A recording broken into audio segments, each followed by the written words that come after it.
Sir, ఎంతో లక్ష్యంతో దూరదృష్టితో లోక్సత్తా పార్టీ స్థాపించారు. మీ లక్ష్యం నెరవేరిందా?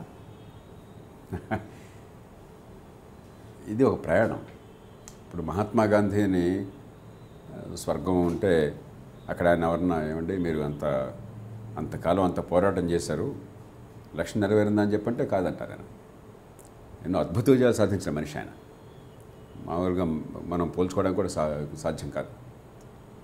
దేశానికి స్వతంత్రం వచ్చిన రోజున ఆయన కన్నీళ్లతో ఉపవాస దీక్ష చేపట్టాడు. ఆయన 15 ఆగస్టున దేశమంతా సంబరాలు జరుపుకుంటుంటే జెండా వందనం చూస్తే ఆయన ఒక్కసారి కూడా జెండా వందనం చేయాలి. ఆ జెండాను ఆయన ఎత్తల, మీరు గమనించట్లేదు. త్రివర్ణ పతాకాన్ని ఆయన ఫ్లాగ్ హాయిస్టింగ్ చేయాల. ఆయన వైఫల్యం అనుకున్నాడు, ఆయన విజయం అనుకోలేదు.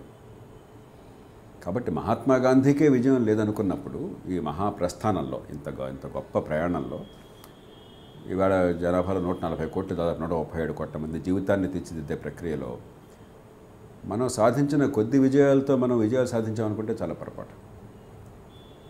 ఒక రకంగా చూస్తే దేశంలో చాలా కొద్ది మందికి దక్కే అరుదైన అవకాశం నాకు దక్కింది.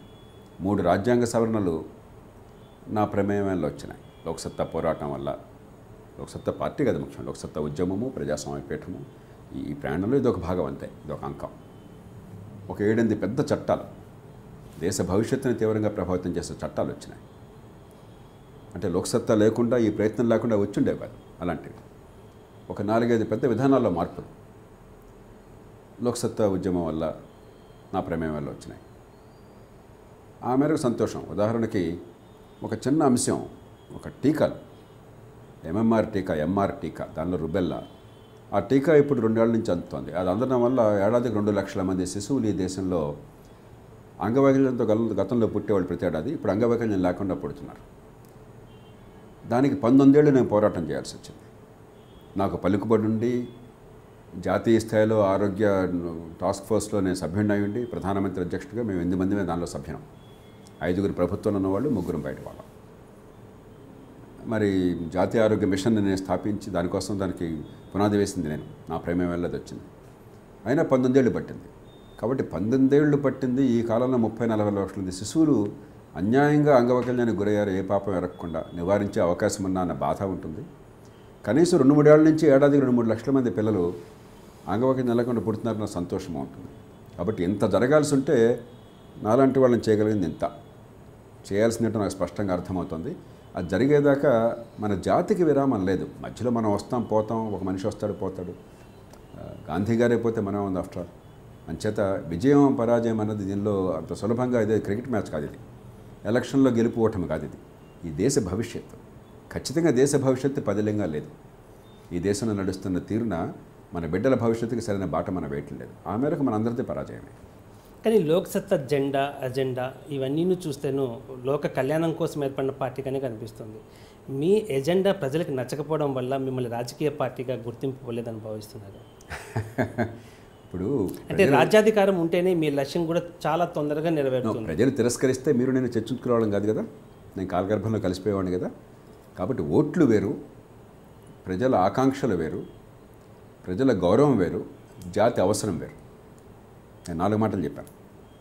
ఓటు వేరు, ఓటుతో రాజ్యాధికారం వస్తుంది. కానీ అంత మాత్రం ప్రజల ఆకాంక్షలు నెరవేరితే ఆశపడతారు. నెరవేరితే నిజంగా ఈ దేశం ఎట్లా ఎందుకు ఉండేది? ప్రతిసారి ఆశాభంగమే. అట్లాగే ప్రజల అవసరాలు వేరు, ప్రజల గుర్తింపు గౌరవం వేరు. సంక్షోభం ఏమన్నా వస్తే, సందేహం ఏమన్నా వస్తే ఎవరి దగ్గరికి వస్తున్నారు? మళ్ళీ నాలాంటి వాళ్ళ దగ్గరికి వస్తున్నారు. ఎందుకంటే ఎంత చెప్పేంత బోటకమని, తాత్కాలిక అవసరాల కోసం అని చెప్పని, రాజకీయాన్ని జీవనమరణ సమస్యగా మార్చారని, ప్రజల బ్రతుకుతో ఆడుకుంటున్నారని పూనకం పోయిన తర్వాత అర్థమవుతుంది. కాబట్టి మనం అన్ని ఓటుతోనే మనం కొలమానం కాదు. ఖచ్చితంగా రాజ్యాధికారంలోకి తత్వవేత్తలు, ఆలోచించేవాళ్ళు, నిజాయితీపరులు, దురదృష్టున్న వాళ్ళు కనుక వచ్చినట్టయితే వాళ్ళకి మనం అవకాశం ఇచ్చి వారు మంచి చేస్తున్నప్పుడు మనం మద్దతు ఇచ్చినట్టయితే, ఎందుకంటే మంచి చేస్తున్నప్పుడు అన్నీ కూడా తాత్కాలికంగా మనకి అన్నీ సంతోషంగా ఉండవు, కొన్ని ఇబ్బందులు కలగజేస్తాయి. కానీ దూరదృష్టి మనం కనుక అంగీకరించినట్టయితే దేశంలో విపరీతంగా వేగంగా మంచి మార్పులు వస్తాయి. కానీ రాజకీయ వ్యవస్థ దేశంలో ఒక పెత్తందారీ వ్యవస్థగా రూపొంది ఒక ధనిక రాజ్యంగానో లేకపోతే ఒక దోపిడీ రాజ్యంగా ఉంటే రాజకీయ వ్యవస్థలు గెలిపోవటంలకే జీవితాలకి సంబంధం లేదు. నిజంగా రాజకీయ వ్యవస్థ జీవితాన్ని కొల్లబడుస్తున్నది.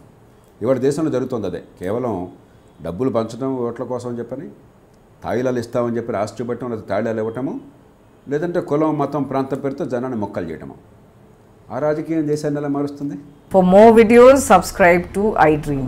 iDreamను సబ్స్క్రైబ్ చేయండి. And loads of fun entertainment and content. Do watch iDreams. Do subscribe iDream Media.